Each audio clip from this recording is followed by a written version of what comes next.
The champagne glass shattered in my hand when Marcus said it. "You're too poor to be here, Eliza. Everyone knows Uncle Frank only invited you out of pity." His words cut deeper than the glass that now pricked my palm, drawing tiny beads of blood that matched the red of my discount dress, the one I'd spent 3 months saving for. I stood frozen on the manicured lawn of my uncle's estate, surrounded by relatives I barely knew, all of them pretending not to hear my cousin's cruel remark. The family reunion was supposed to be my chance to reconnect, to show everyone that despite growing up on the wrong side of the family tree, the branch that had lost everything, I was making something of myself. "You're bleeding," Marcus said with feigned concern, loud enough for nearby conversations to stall. He adjusted his custom-tailored suit, the same navy blue as his father's, my Uncle Frank's. "Someone get the help to clean this up. Cousin Eliza's having an accident." His lips curled into a smile that never reached his eyes. I pressed a cocktail napkin against my palm, willing myself not to cry as the warm California sun beat down on my face. I wouldn't give him the satisfaction.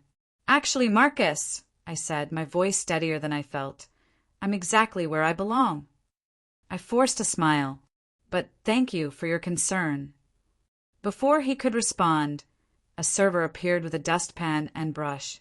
I apologized quietly as she swept up the broken glass, ignoring Marcus's amused expression. "Still working that little startup?" he asked, sipping his champagne. "The one with the ridiculous name? What was it? Innovate, or something equally pretentious?" "Innovate Tech," I corrected. "And yes, we're doing quite well." It wasn't entirely a lie. We were surviving, barely. 5 brilliant minds working out of a renovated garage, living on ramen and dreams. But we had something valuable, an algorithm that could revolutionize supply chain management for mid-sized companies. We just needed funding, connections, the things my estranged family had in abundance. "Cute," Marcus said. "Dad's company eats startups like yours for breakfast.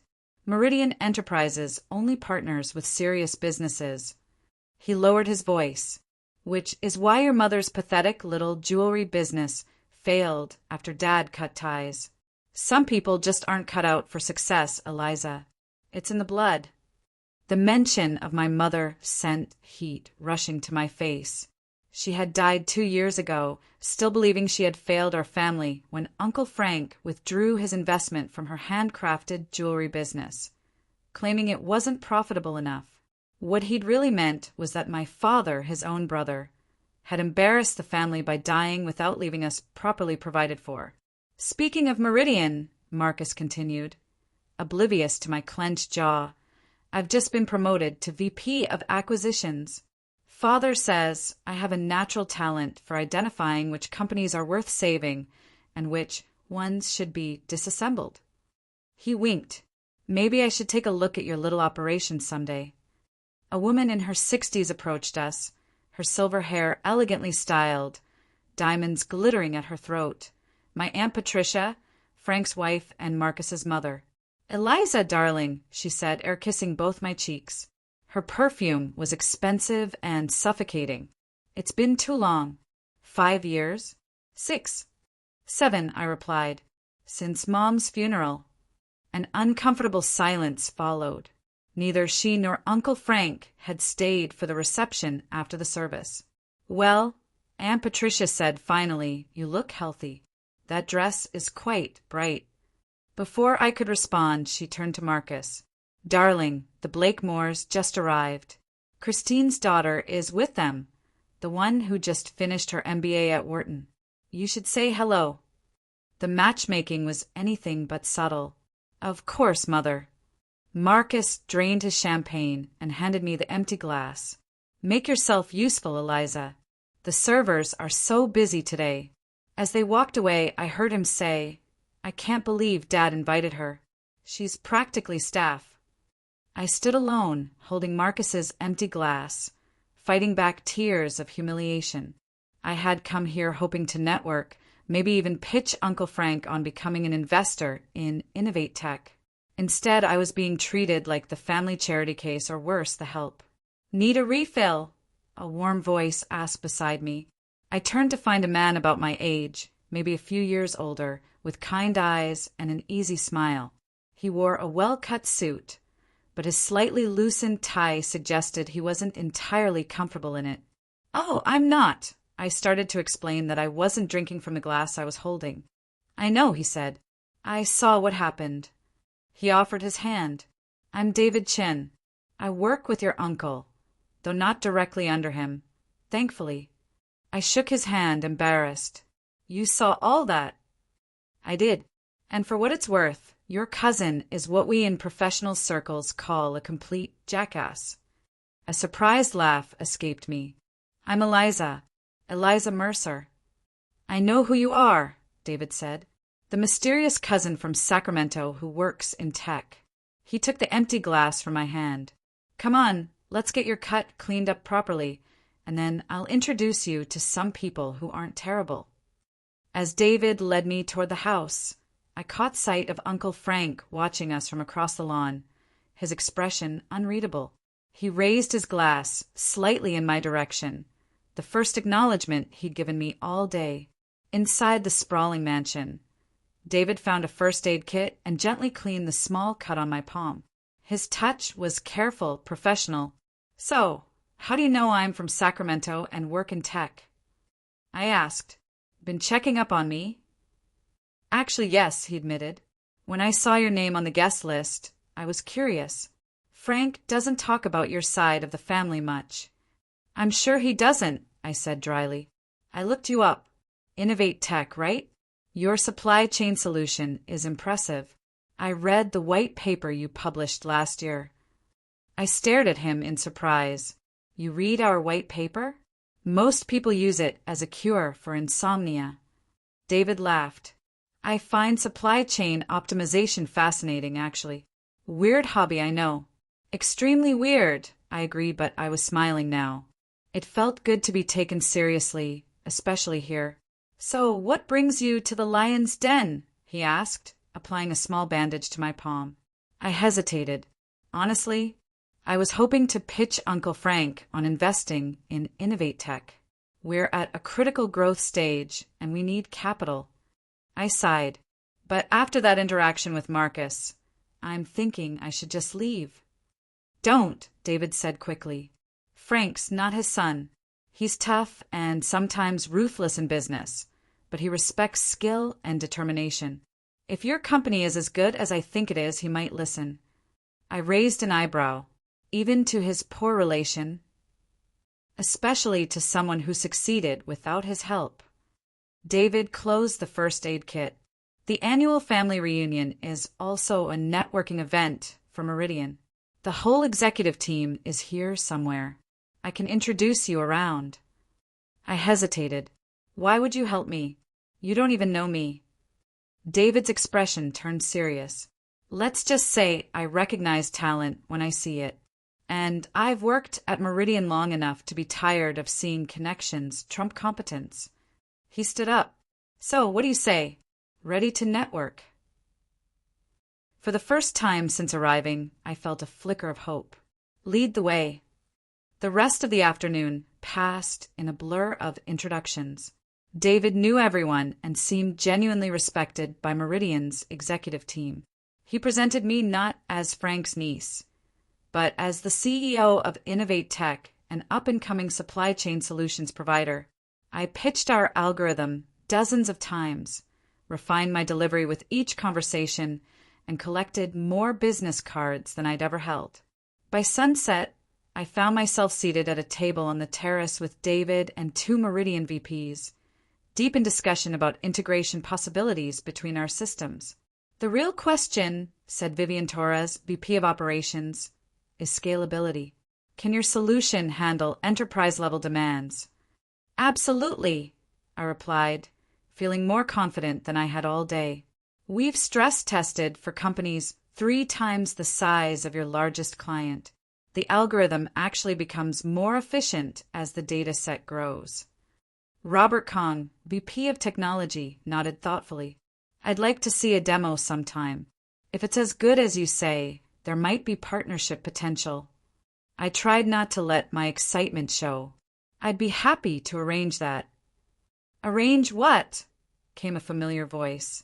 Marcus approached our table, two attractive women in designer dresses flanking him. His eyes narrowed when he saw me sitting with the executives. Eliza was just telling us about her company's supply chain solution, Vivian explained. Marcus laughed. Oh, you're humoring my cousin. How sweet. He turned to the women beside him. Family obligation, you know how it is. The temperature at the table seemed to drop several degrees. David straightened in his chair. Actually, Marcus, we're discussing potential business opportunities. Innovate Tech a solution could save Meridian millions in logistical costs. Marcus's smile hardened. Really? Well, as VP of Acquisitions, I should probably be involved in that conversation. He pulled up a chair uninvited. So, cousin, convince me why we shouldn't just build our own version of whatever you're selling. I met his gaze steadily, because our patent portfolio would make that legally problematic, and because by the time you finish development, we'd be 2 generations ahead. Robert Kong chuckled appreciatively. Marcus's face flushed. Patents can be challenged. Small companies can be crushed. Is that a threat? I asked quietly. Before Marcus could respond, Uncle Frank appeared behind him, placing a heavy hand on his son's shoulder. Everything all right here? He asked, his deep voice commanding attention. Marcus immediately sat straighter. Just talking business, Dad. Eliza was telling us about her little company. Frank's piercing blue eyes, so similar to my father's, settled on me. Were you now? I wasn't aware you had started a business, Eliza. Innovate Tech, I said. We're 3 years in, profitable as of last quarter. Something flickered in Frank's expression. Surprise, maybe even a hint of approval. Technology sector? Supply chain optimization through AI-driven analytics, I replied. We're helping mid-sized companies compete with the giants by eliminating inefficiencies. Frank nodded slowly. Ambitious. Like her father, Marcus muttered, just loud enough to be heard. A shadow crossed Frank's face at the mention of my dad. He and my father had been close once, before disagreements about the family business drove them apart. When Dad died unexpectedly, leaving Mom with a struggling jewelry business and me halfway through college, Frank had offered minimal help, just enough to avoid outright family scandal. Robert, Vivian, Frank addressed as executives, ignoring his son's comment. What do you think of my niece's venture? Worth exploring, Robert said without hesitation. Her approach is innovative. Vivian nodded. We've been looking for exactly this kind of solution for the Henderson account. Frank turned back to me, studying me with new interest. You'll come to my office next week. Bring your materials, your team. We'll see if there's a fit. It wasn't a question, but I nodded anyway, trying to keep my expression professionally neutral while my heart raced. Thank you, Uncle Frank. I appreciate the opportunity. Don't thank me yet, he said gruffly. This isn't charity. If your product isn't what you claim, you're wasting my time, and I don't tolerate that, family or not. Understood, I said firmly. As Frank walked away, Marcus leaned across the table, his voice low and dangerous. You think you're clever, don't you? Getting Daddy's attention. I think I have a good product, I replied evenly. Let me explain something, he said, all pretense of civility gone. Meridian is my birthright. Every partnership, every acquisition, goes through me, and I will never approve any deal with your pathetic little startup. That's not your call, Marcus, David interjected. If Frank sees value. Stay out of this, Chin, Marcus snapped. My father might sign the checks, but I'm the future of Meridian, and I don't forget people who cross me. His gaze returned to me, just like your mother found out. I froze. What did you just say? Marcus smiled coldly. Why do you think Dad pulled his investment from Aunt Claire's jewelry business? Because I convinced him it was embarrassing the family brand. One conversation over golf, that's all it took. He leaned back, satisfied with the shock on my face. Your mother never had what it took to succeed in this family. Neither do you. I stood abruptly, my chair scraping against the stone terrace. The conversations around us paused. Leaving so soon? Marcus asked innocently, but we're just catching up. I wanted to scream at him, to tell everyone what he'd just admitted. But the executives were watching and I needed them on my side. I needed this deal with Meridian. I should check on my team, I said instead, my voice tight. We'll be preparing all weekend for the meeting with Uncle Frank. David stood as well. I'll walk you out. As we moved away from the table, I could feel Marcus watching us, his smug expression burning into my back. I'm sorry about him, David said once we were out of earshot. Most of us at Meridian have learned to work around him. Did you know? I asked. About my mother's business? David hesitated. There were rumors that Marcus had something to do with Frank's decision to pull out, but nothing confirmed until now. We reached the front of the house where valets were retrieving cars for departing guests. The sun had set, and string lights illuminated the circular driveway. He destroyed her, I said quietly. My mother never recovered from losing the business. She blamed herself until the day she died. David's expression was sympathetic, but also determined. Then don't let him do the same to you. Come to that meeting with Frank. Blow him away with your product. Don't give Marcus the chance to interfere. I nodded, trying to focus on the opportunity rather than my anger. Thank you for today, for the introductions, for everything. It was my pleasure, David said. And for what it's worth, I think your cousin was wrong about one thing. You absolutely belong here, not because of your family name, but because of what you've built yourself. As the valet brought around my modest Honda, conspicuous among the luxury vehicles, David handed me his card. Call me if you need anything before the meeting. And Eliza. His expression turned serious. Watch your back with Marcus. He plays dirty when he feels threatened. Why would he feel threatened by me? I asked. Because you're everything he's not. Self-made, innovative, genuine. David smiled. And because I saw Frank's face when he was listening to you. He was impressed, whether he showed it or not. I tucked David's card into my purse, thanked him again, and drove away from my uncle's estate with mixed emotions. The humiliation of Marcus's initial greeting had been replaced by the potential of a life-changing business opportunity, and the shocking revelation about my mother's business failure.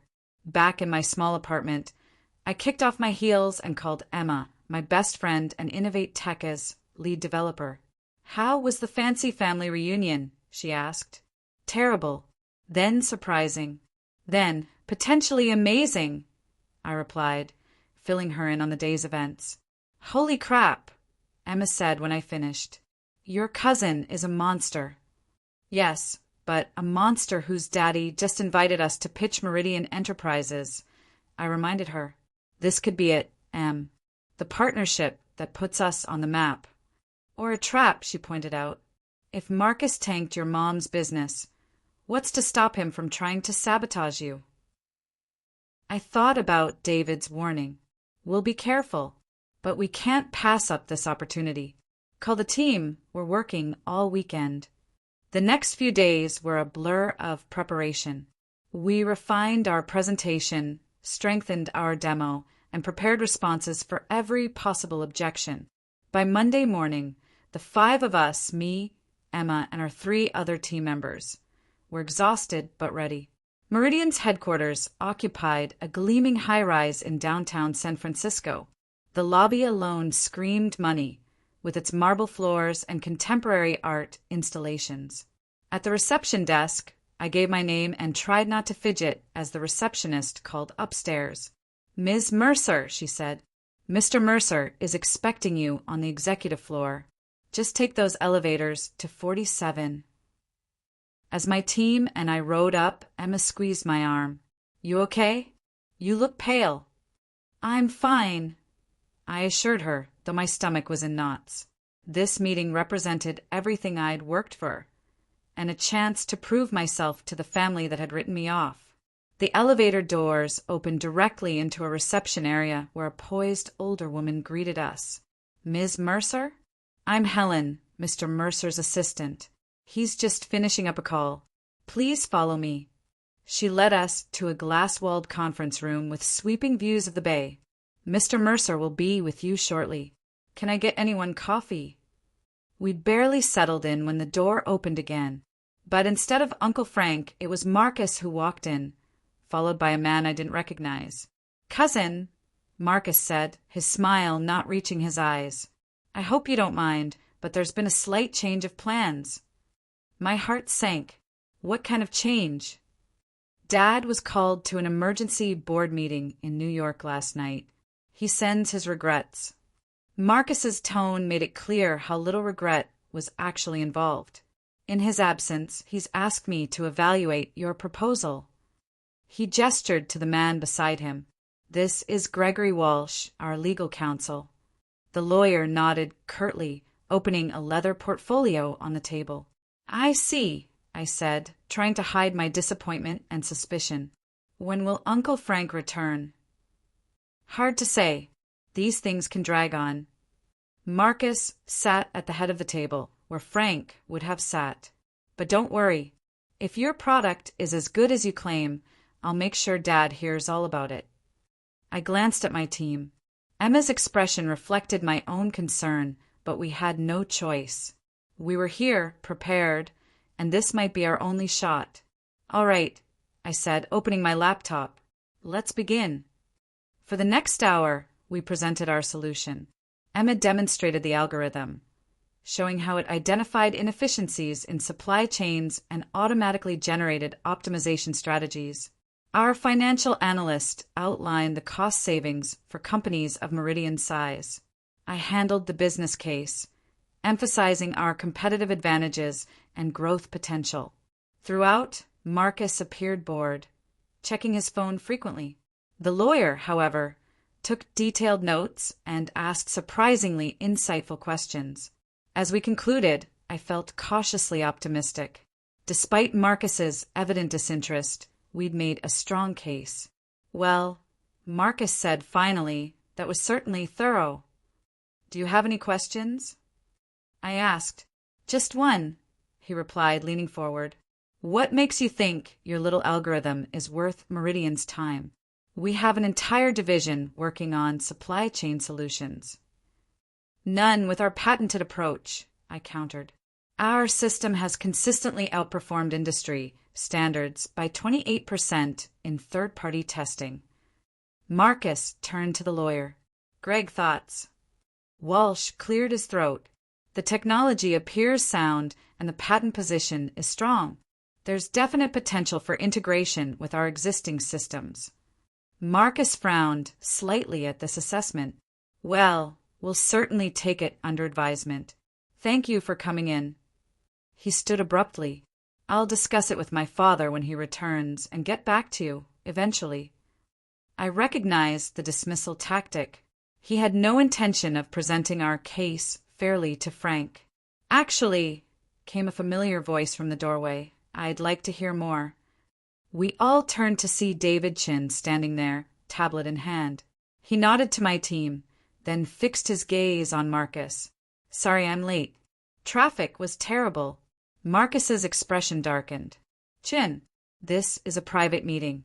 What are you doing here? Frank asked me to sit in and report back, David replied smoothly. Since I've been working on the Henderson account, and that's where we're considering implementing the solution. Dad didn't mention that to me, Marcus said, his voice tight. He sent the email last night, before he left for New York. David held up his tablet. Would you like to see it? Before Marcus could respond, his phone rang. He glanced at the screen, his face tensing further. Excuse me, I need to take this. He stepped out of the conference room, brushing past David. As soon as he was gone, David turned to us. Sorry about that. Frank really did ask me to evaluate your proposal, though I was supposed to be here from the beginning.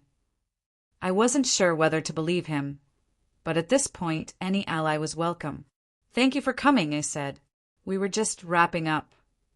"Actually," David said, "I'd like to see that demo again, particularly the predictive maintenance module.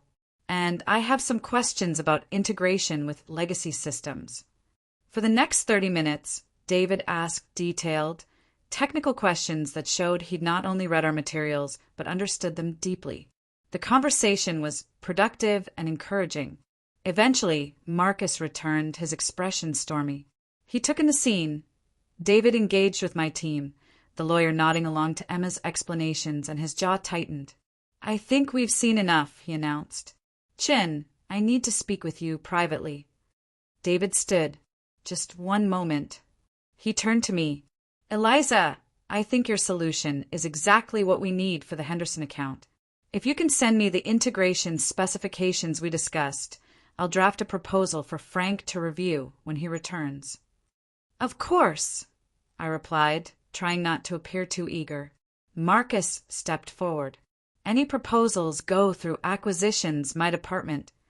"Actually," David said mildly, "since this would be a partnership rather than an acquisition, it falls under strategic alliances, which reports directly to Frank." Marcus's face flushed with anger. "This meeting is over," he snapped. "Greg, show them out." As the lawyer led us toward the elevator, I glanced back to see Marcus and David in what appeared to be a heated discussion. David caught my eye and gave a slight nod of reassurance. Outside on the street, my team looked to me uncertainly. "What now?" Emma asked. I checked my phone and found a text from an unknown number. "Check your email in 10 minutes. DC." Now I said we wait, but not for long. True to his word, 10 minutes later, an email arrived from David with Frank copied. It outlined a proposed partnership between Meridian and Innovate Tech for the Henderson account, pending Frank's approval. The terms were better than I could have hoped for. I forwarded the email to my team, and we celebrated cautiously. This wasn't a done deal, but it was a start, and more than we'd had before the family reunion. Later that evening, as I was working late at our office, I received another text from David. "Marcus is furious. Be careful. He's looking for ways to discredit you." I stared at the message, remembering Marcus's smug admission about destroying my mother's business. He'd do the same to me if he could. But this time, I wasn't alone and unprepared. This time, I had allies at Meridian, a strong product, and a determination born from years of struggling to prove myself. I texted back, "Thank you for the warning, and for your help today." His reply came quickly, "Your solution sells itself. I'm just making sure it gets a fair hearing." I stayed late at the office that night, reviewing every aspect of our proposal, strengthening every potential weakness. If Marcus wanted to discredit me, he'd have to work hard to find a flaw. As the weeks passed, our partnership with Meridian for the Henderson account progressed despite Marcus's attempts to derail it. Frank returned from New York and, after reviewing David's proposal and our materials, approved a limited trial of our system. The results were impressive enough that he authorized a full implementation. Each success felt like a step out of the shadow of family rejection and into a future I'd built myself. But with each step came increasing hostility from Marcus, who made no secret of his resentment. 3 months after the family reunion, David called me with disturbing news. "Marcus is pushing for Meridian to develop an in-house version of your solution," he said.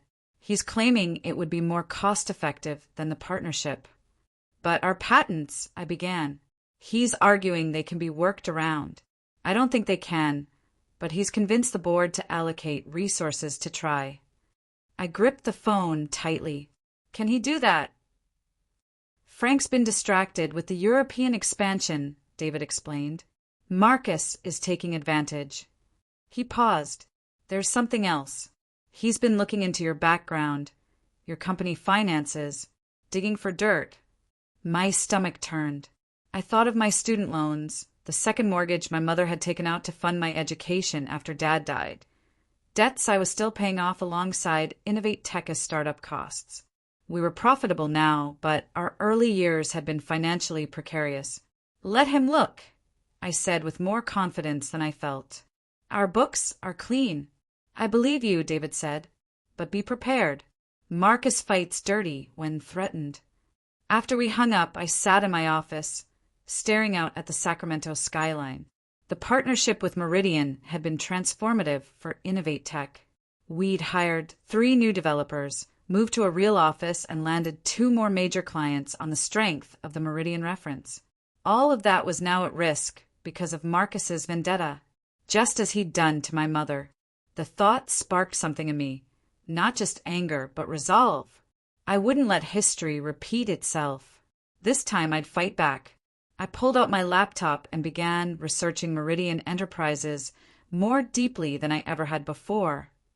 Their corporate structure, their stock performance, their vulnerabilities. If Marcus wanted war, I needed to understand the battlefield. What I found surprised me. Despite its prestigious reputation, Meridian was facing challenges.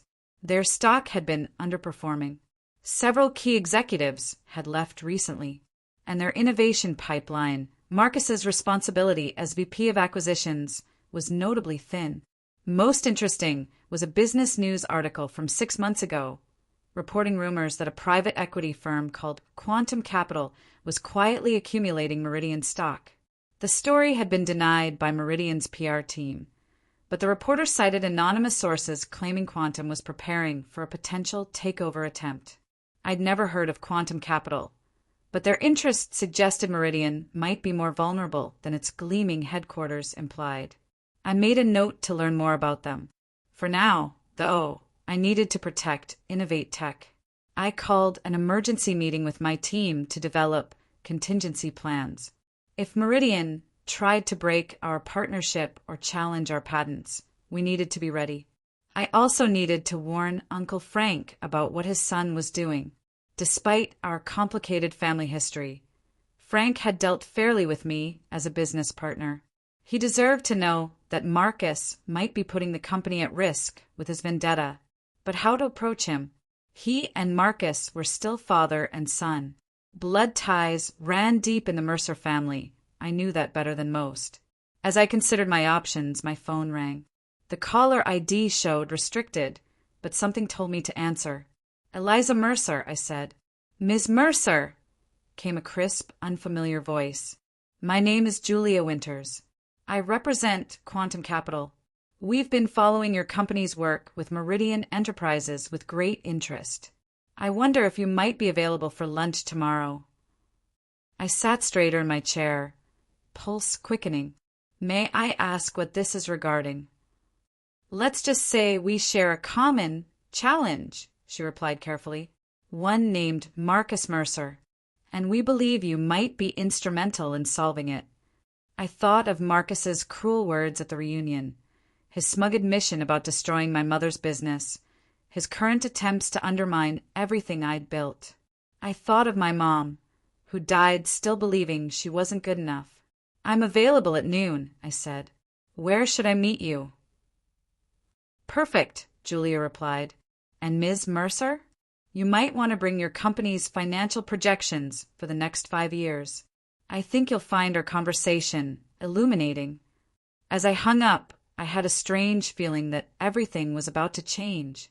The game Marcus had started was taking an unexpected turn, one he wouldn't see coming until it was too late. The upscale restaurant Julia Winters had chosen was the kind of place where lunch reservations were made weeks in advance, and the menu didn't list prices. I wore my best suit, still off the rack, but at least it fit well, and arrived 15 minutes early, prepared with the financial projections she'd requested. A hostess led me to a private dining room in the back. Julia Winters was already there, typing on a sleek laptop. She stood as I entered, tall, perhaps 50, with silver-streaked dark hair and an impeccable charcoal suit. "Ms. Mercer," she said, extending her hand. Her handshake was firm, her gaze evaluating. "Thank you for meeting me on such short notice." "I was intrigued by your mention of Marcus," I admitted, taking a seat across from her. Julia smiled thinly. To be direct, Quantum Capital has been accumulating Meridian Enterprises stock for the past 18 months. We currently own 22% of the company. Our goal is to acquire a controlling interest and initiate significant management changes. I blinked, surprised by her candor. And you're telling me this because your technology is now integral to Meridian's most profitable new client relationship. Yet Marcus Mercer seems determined to sever that partnership. She studied me carefully. We find that concerning. And from what I understand, you have personal reasons to be concerned as well. I maintained a neutral expression. What exactly do you know about my history with Marcus? Enough. Julia tapped a folder on the table.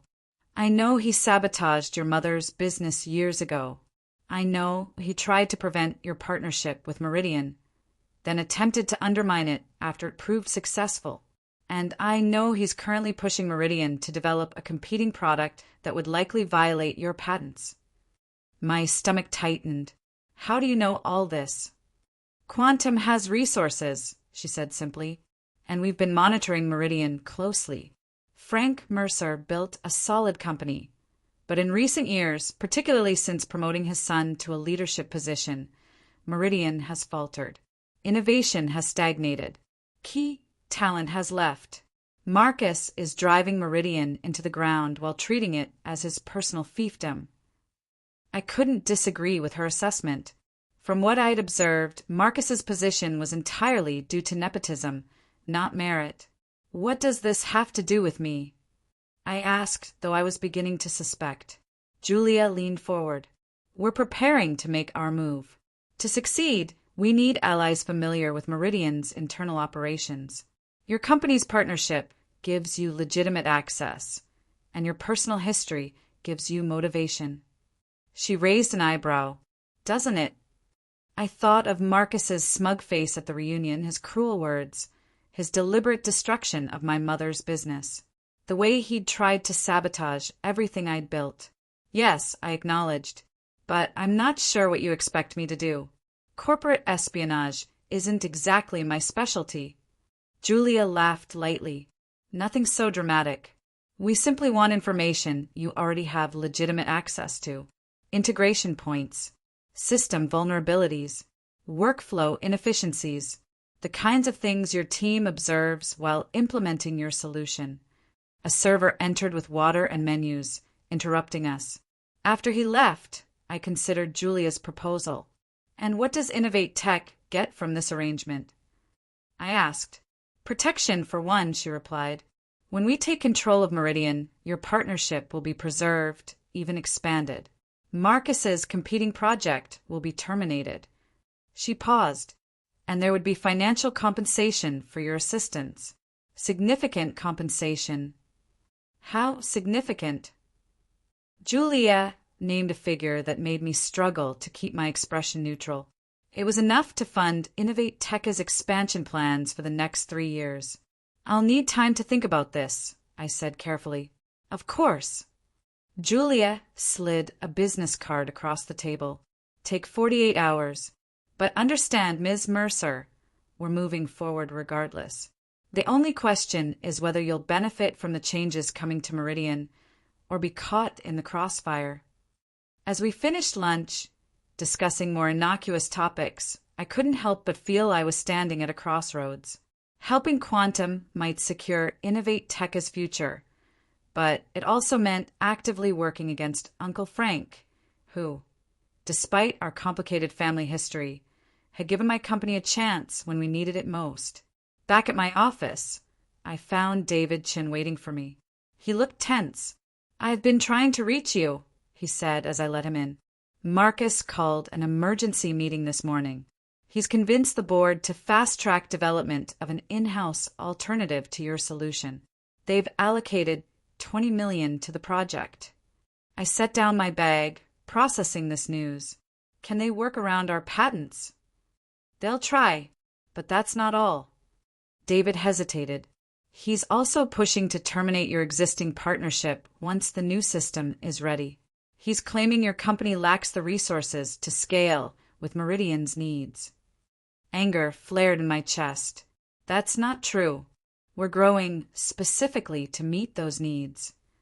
I know that, but Marcus is controlling the narrative. Frank's been distracted with other matters. David ran a hand through his hair. I've tried to advocate for you, but Marcus is poisoning the well. He's telling everyone you only got the partnership because of family connections. The irony would have been laughable if it wasn't so infuriating. What about the Henderson account? Our system is already implemented and working. He's suggesting a phased transition. The plan is to develop the in-house system, test it with smaller clients, then migrate Henderson over within 6 months. David looked at me apologetically. I'm sorry, Eliza. I've tried to fight this, but Marcus has too much influence. I thought of Julia Winter's offer. Perhaps Quantum's takeover was the only way to save everything I'd worked for. Thank you for warning me, I said. I appreciate your friendship through all this. David stepped closer. It's more than friendship. I care about you, Eliza, and I admire what you've built. His expression was earnest. Whatever you decide to do next, I want to help. I studied his face, considering how much to share.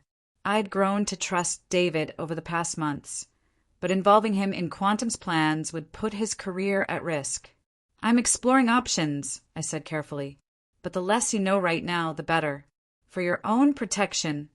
David nodded, understanding in his eyes. Just be careful. Marcus plays dirty when he feels cornered.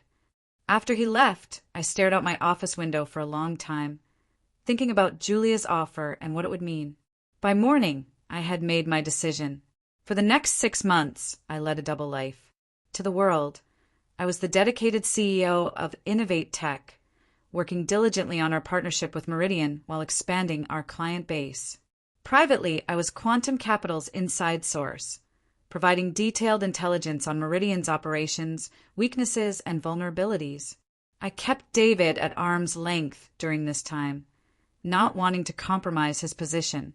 He noticed the distance between us, but respected it, still warning me when Marcus made new moves against Innovate Tech.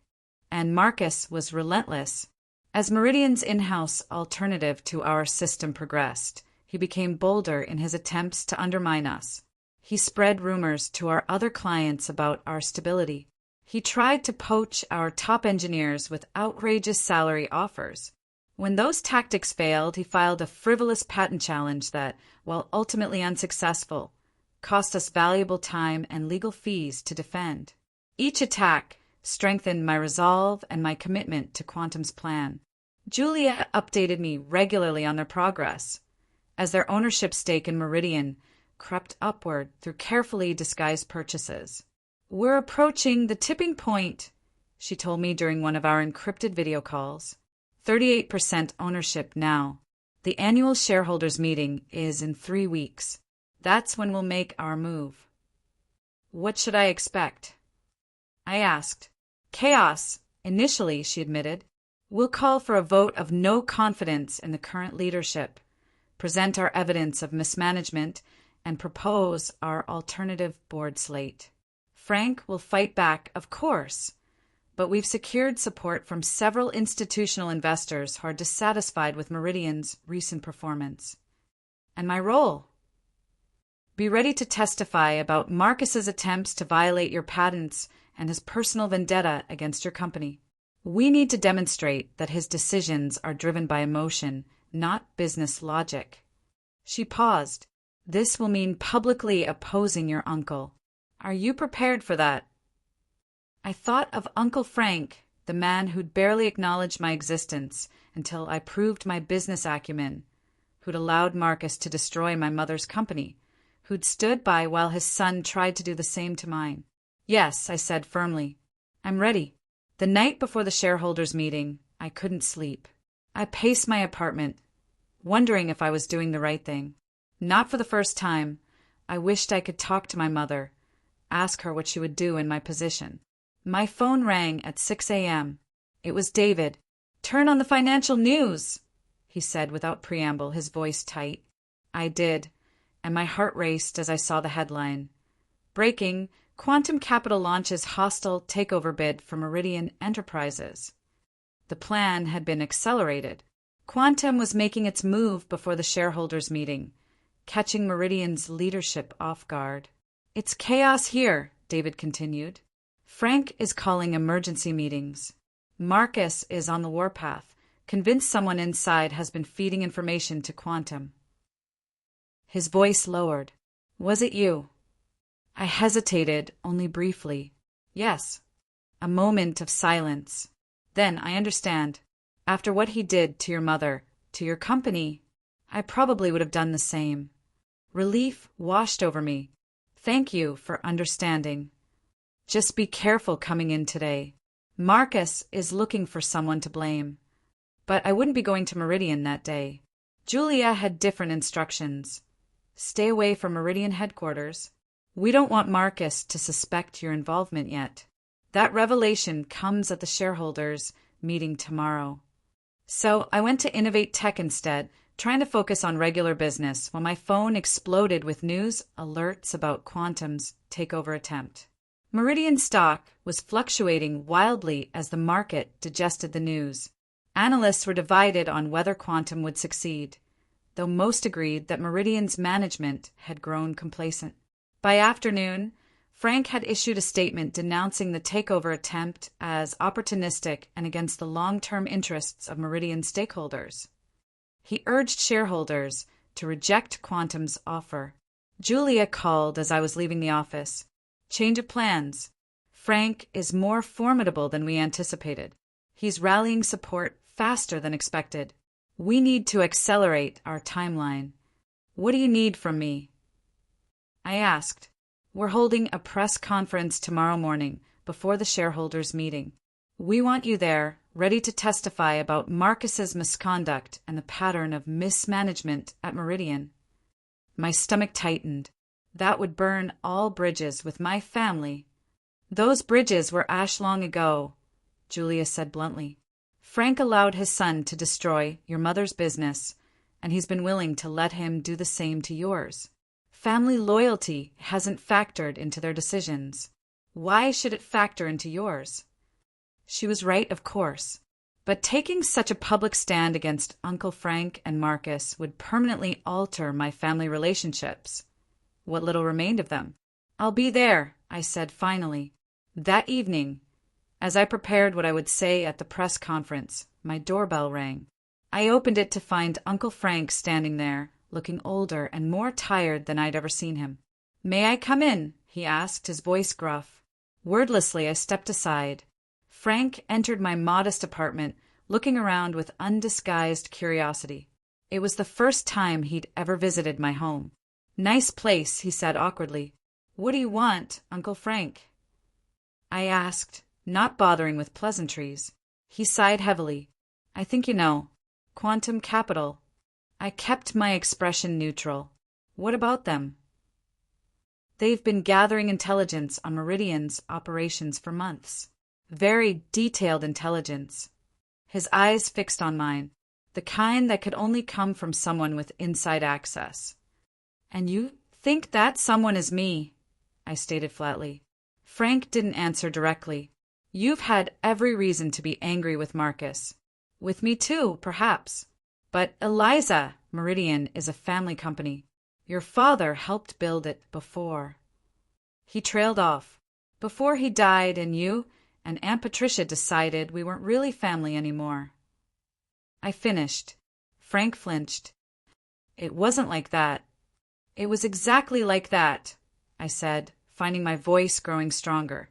When Dad died, you didn't help Mom keep her business afloat. In fact, Marcus convinced you to pull your investment, which destroyed her. She died thinking she was a failure because of what you did. Marcus told me her business was hemorrhaging money, Frank said, looking troubled.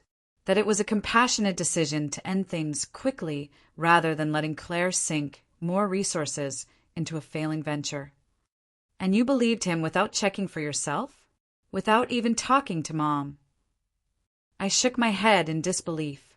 Her business was actually starting to turn a profit when you pulled out. All she needed was a little more time.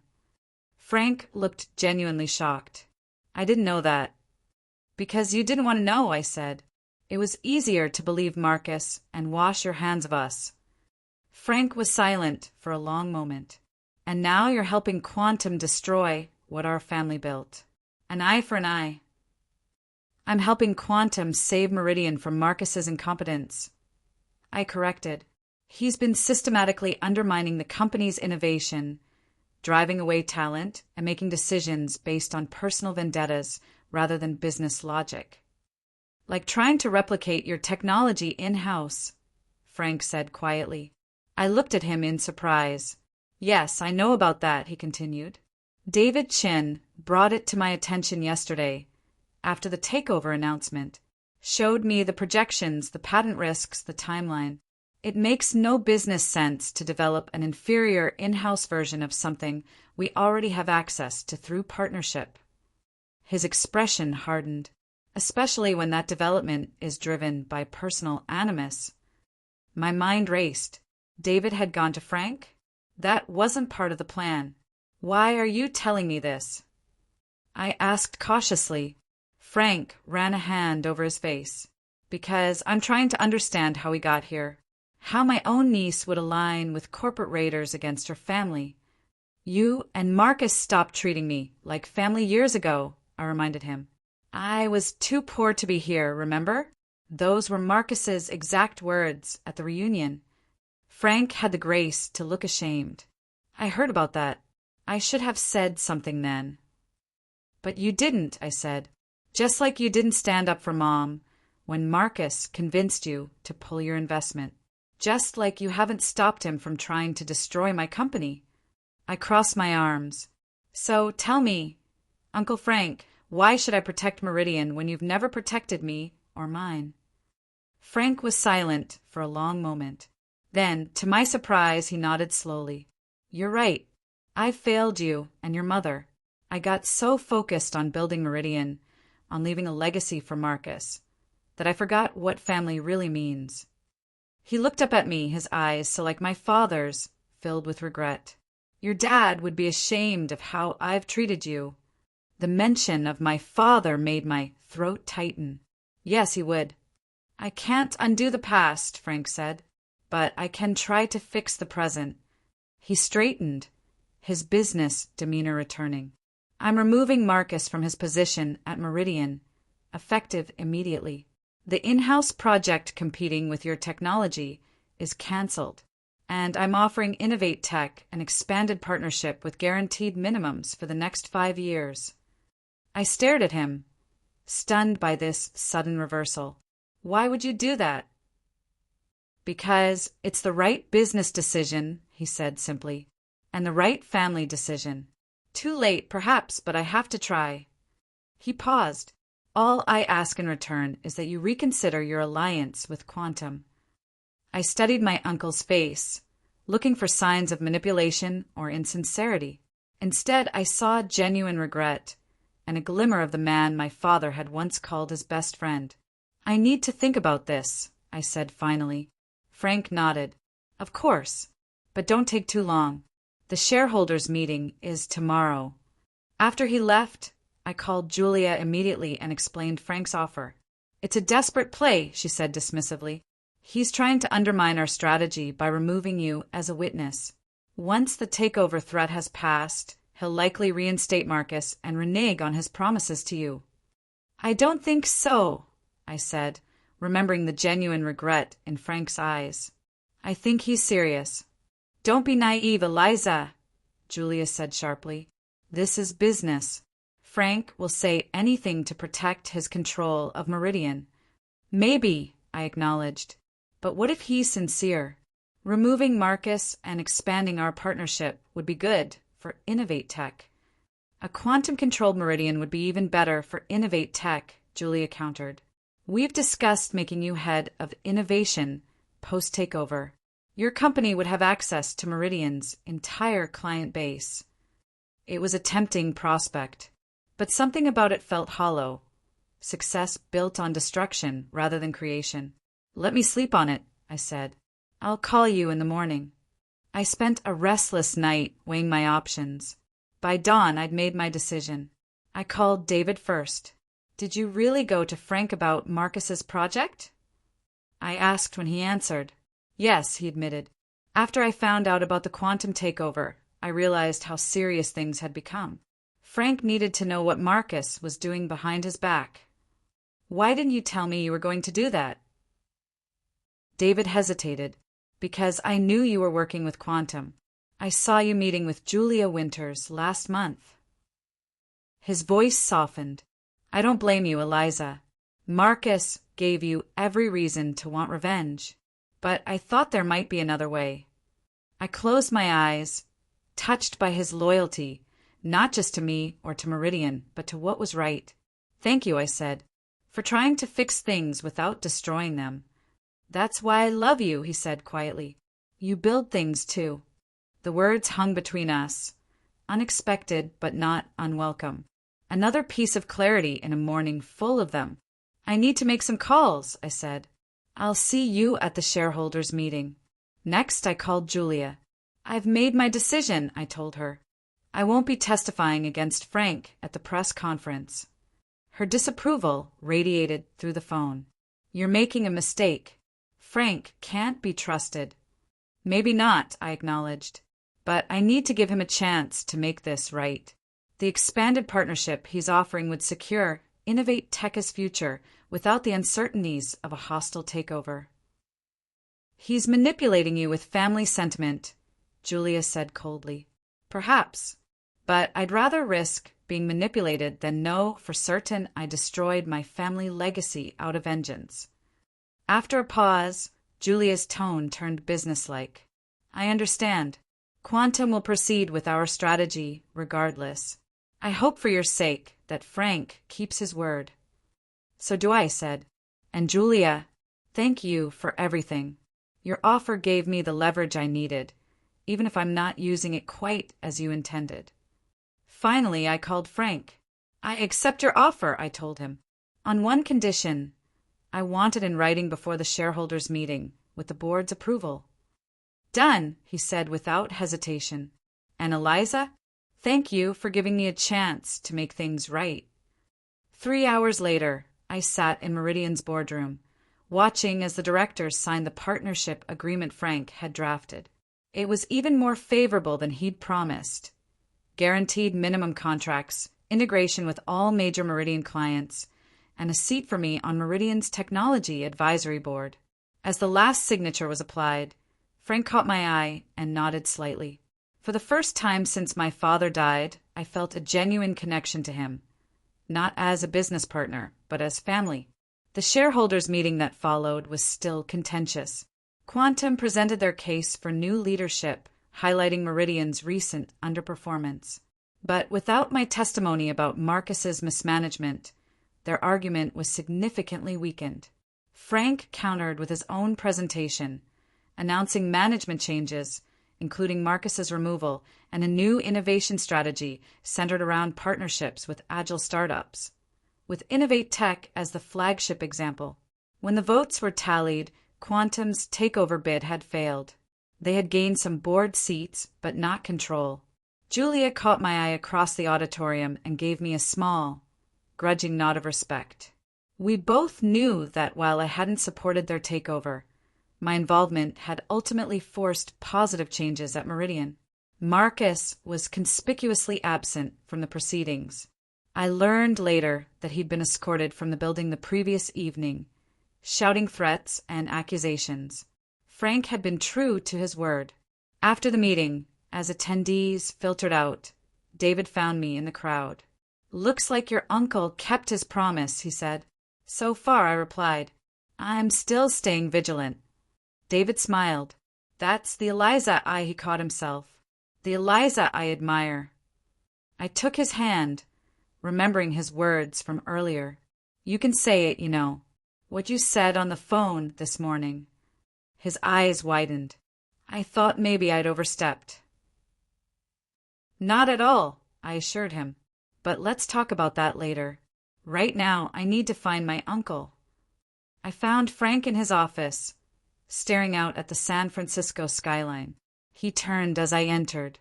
"You didn't have to stay," he said. "The papers are signed. Your company is secure." "I wanted to ask you something," I said. "Did you know?" "About what Marcus did to Mom's business.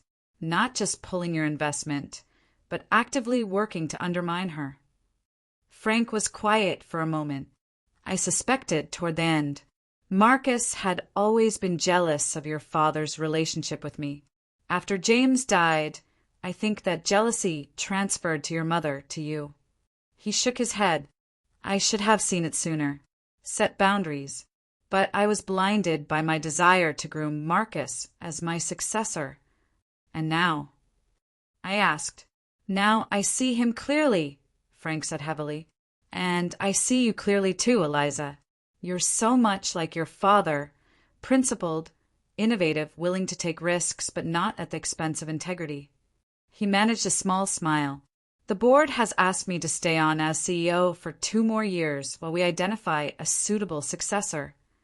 Something in the way he looked at me made my pulse quicken. "And do you have someone in mind?" "Perhaps," he said. "Someone who understands both technology and business. Someone who's proven they can build something from nothing. Someone who's already familiar with Meridian's operations." His gaze was steady. "Would you be interested in discussions along those lines, Eliza?" "Not immediately, of course. In a year or 2, after you've grown Innovate Tech further." I was momentarily speechless. CEO of Meridian Enterprises? It was never a position I'd imagined for myself. I'd always seen myself as the outsider, the scrappy startup founder fighting against corporate giants like Meridian. "I'd need to think about it," I said honestly. "My priority right now is Innovate Tech." Frank nodded. "Of course. No pressure, no timeline.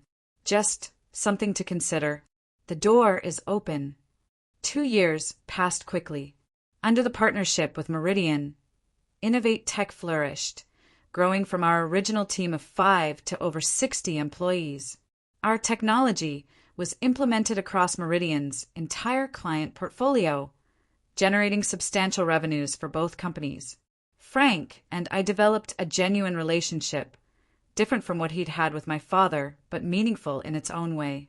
He became a mentor, introducing me to his business network, including me in strategic discussions about Meridian's future.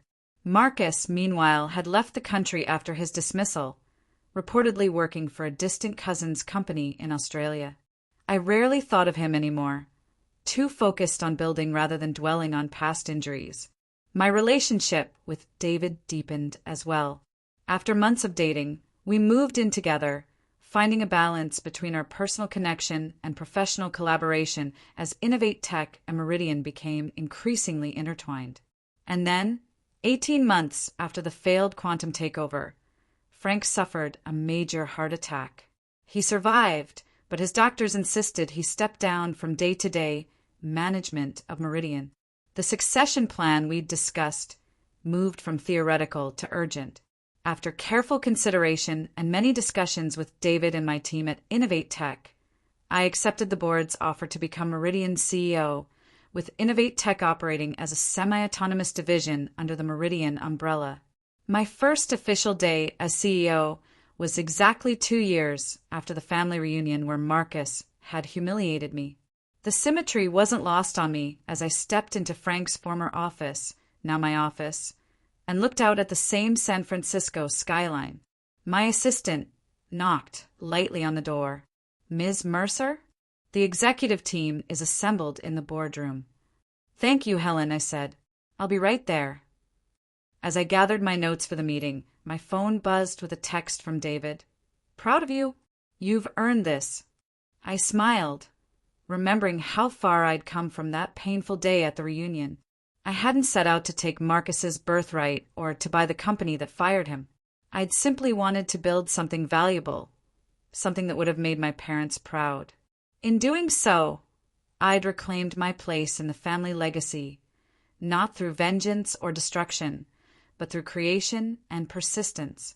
The office I now occupied wasn't a trophy of revenge, but a responsibility to steward the company my father had helped build.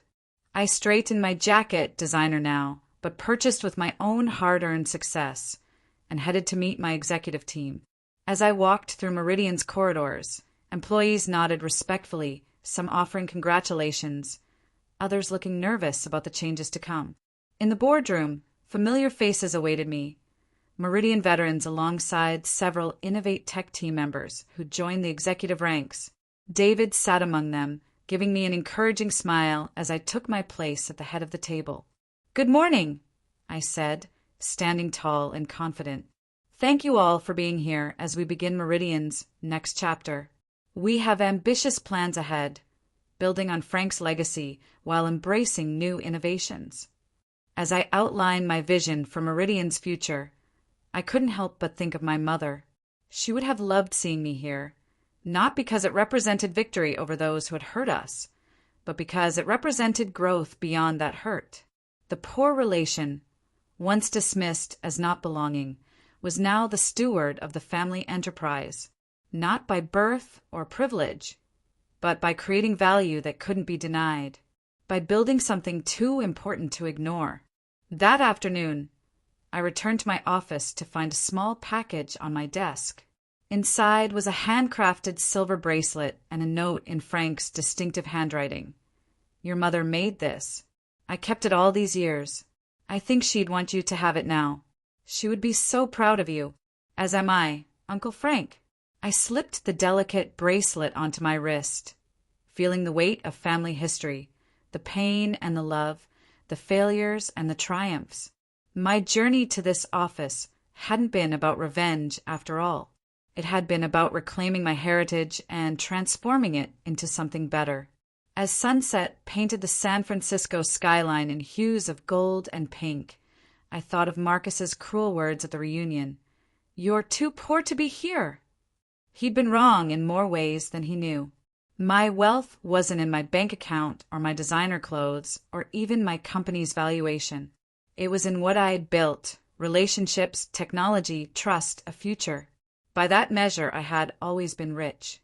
And now everyone knew it.